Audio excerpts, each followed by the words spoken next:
ফরজের নামাজের ত্রুটি, বিচ্ছুতি, গাফলতি ইত্যাদি আল্লাহ তাআলা পূরণ করবেন কোন নামাজ দিয়ে? সুন্নাত নফল দিয়ে আল্লাহ পাক পূরণ করে দিবেন। সুতরাং আমরা এই ব্যাপারে কিন্তু অনেক সময় উদাসীন হয়ে যাচ্ছি। তাহলে আজ থেকে কি উদাসীন হওয়ার কোনো সুযোগ আছে? আজকে আমরা জানলাম দৈনিক কয় রাকাত সুন্নাত নামাজ? কয় রাকাত?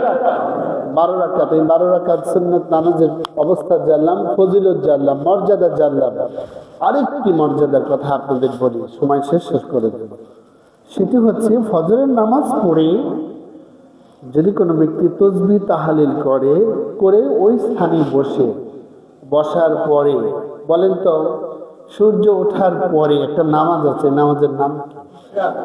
ইশরাকাস সালাহ।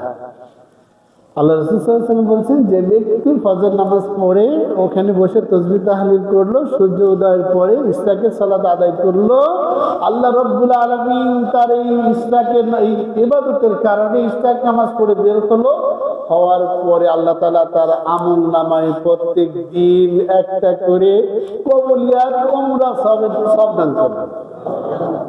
একটা উমরা পালন করলে, কবুলিয়াত উমরা পালন করলে যে সব, এই পরিমাণ সব তার আমলনামায় আল্লাহ দিয়ে দেবে। তাহলে এই নামাজগুলো কিন্তু আমরা খুব অবহেলা বেশি করি। আমরা সবাই একটু সচেতন হলে কিন্তু আমরা আদায় করতে পারবো ইনশাআল্লাহ। তাহলে আজকে কি আমরা এই নামাজ সম্পর্কে একটু ধারণা পেয়েছি?